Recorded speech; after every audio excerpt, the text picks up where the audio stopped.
आप सभी को मेरा नमस्कार। आज मैं आप सभी के समक्ष छठ पूजा की कथा प्रस्तुत कर रही हूँ। आइए शुरू करते हैं। एक बार एक बूढ़ी अम्मा अपने बेटे, बहू तथा पोते के साथ रहती थी। बूढ़ी अम्मा के घर में किसी चीज की कोई कमी नहीं थी। वह छठ माता की परम भक्त थी तथा हर साल छठ का व्रत बड़ी श्रद्धा और भक्ति भाव के साथ किया करती थी। बूढ़ी अम्मा की बहू आधुनिक सोच वाली नारी थी।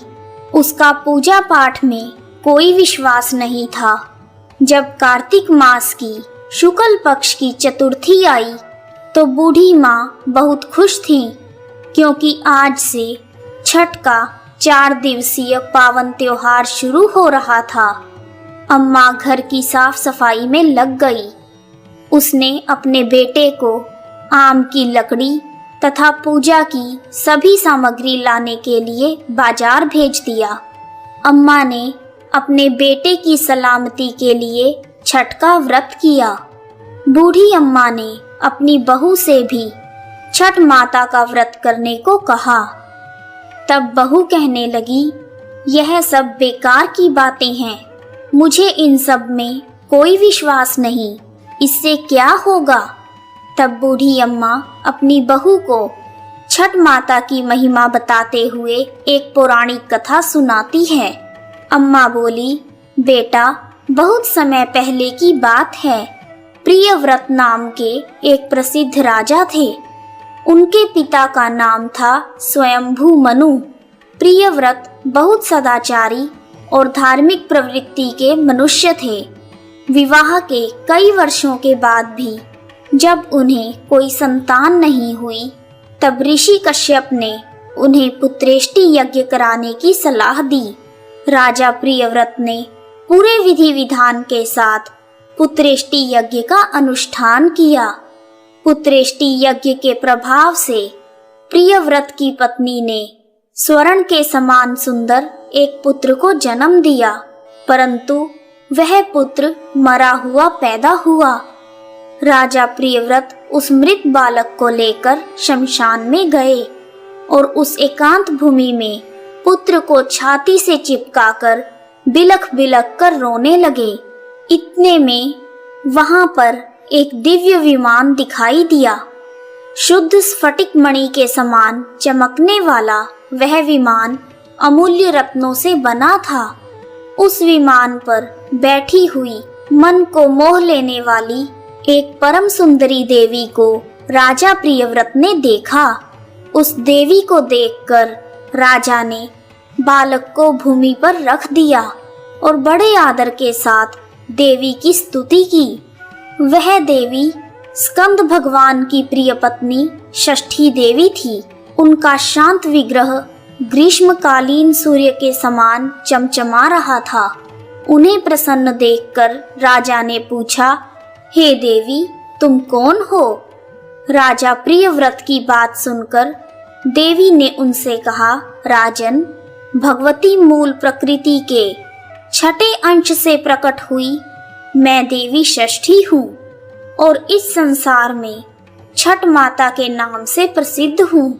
इस प्रकार कहकर छठ माता ने उस बालक को उठा लिया और अपने प्रभाव से उसे पुनः जीवित कर दिया।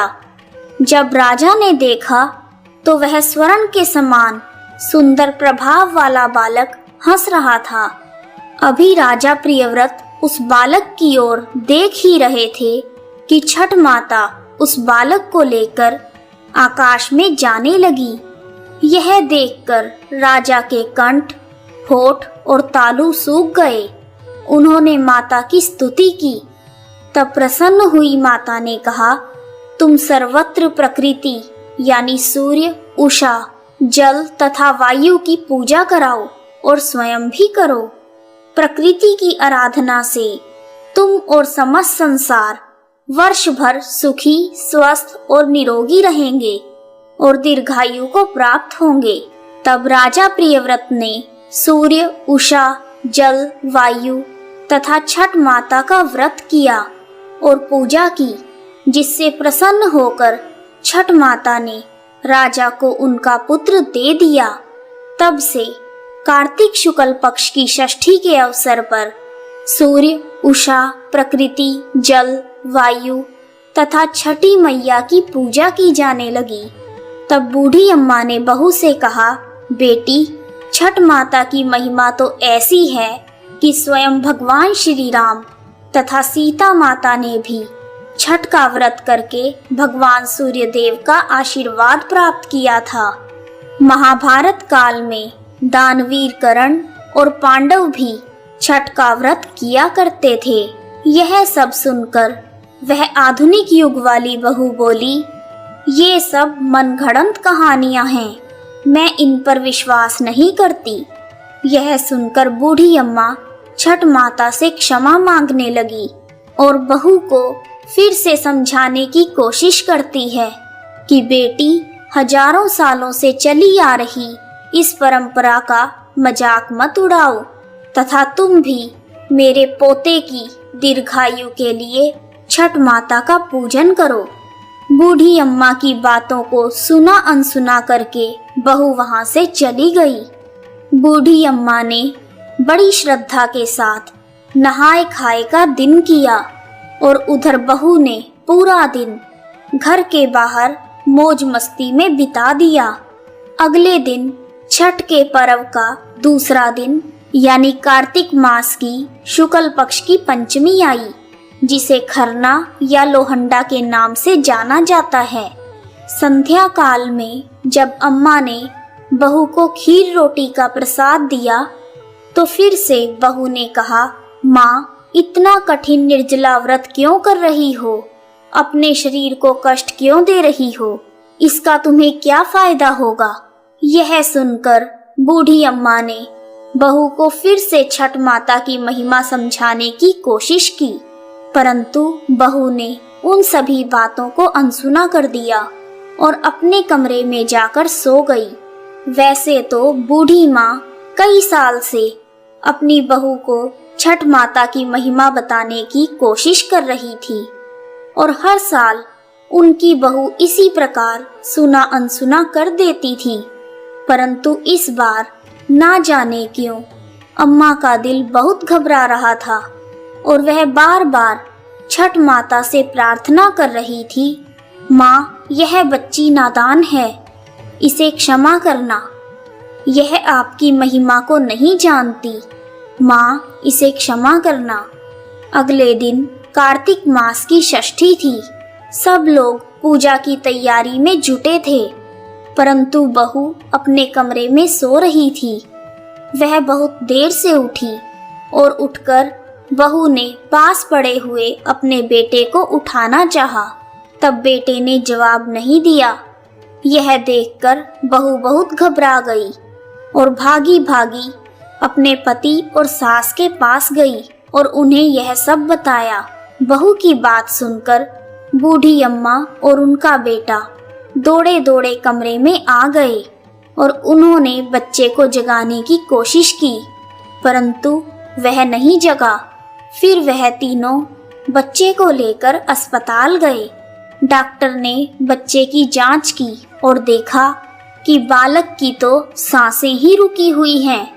डॉक्टर यह देखकर हैरान हो गए कि इतना छोटा बालक जो बिल्कुल स्वस्थ था ऐसे कैसे जा सकता है, परंतु विधि का विधान और प्रकृति का नियम कहकर डॉक्टर ने अपने हाथ खड़े कर दिए।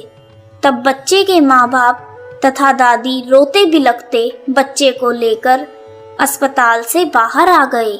बूढ़ी अम्मा का दिल तो पहले से ही घबरा रहा था। पोते की सांस चले जाने पर अम्मा की जुबान पर केवल यही शब्द थे, हे छठ माता, क्षमा कर दे, मेरे पोते के शरीर में सांस भर दे। तुम तो पुत्र देने वाली हो, उनका पालन पोषण करने वाली हो, तुम समय से पहले उनके प्राण कैसे ले सकती हो? यदि हमसे कोई भूल हुई है तो हमें क्षमा कर दो माँ। उसी समय कहीं से एक अनजान औरत वहां आ गई और अम्मा की बहू से कहने लगी, कि छठी मैया किसी के भी असमय प्राण नहीं लेती।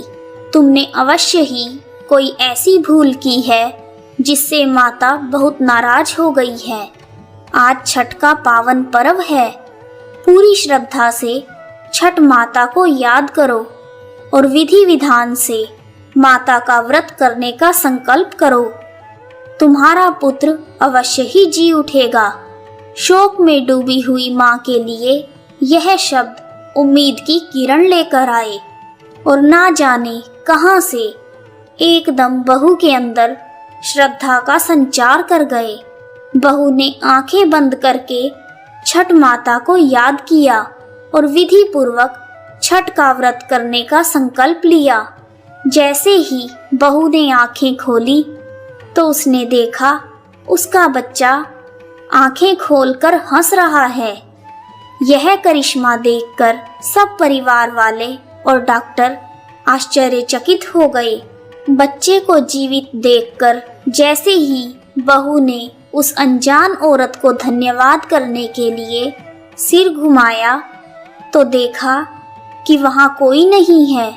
वह समझ गई कि वह साक्षात छठ माता ही थी जो उसे स्वयं इस व्रत की महिमा का ज्ञान कराने के लिए आई थी।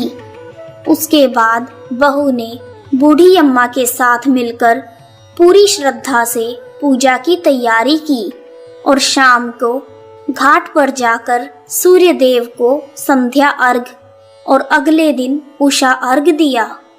हे छठ माता, जैसे आपने अनजान औरत के रूप में आकर बूढ़ी अम्मा के पोते की रक्षा की, उसी प्रकार हम सबके परिवार की भी रक्षा करना। हम पर अपना आशीर्वाद बनाए रखना। जय छठ मैया।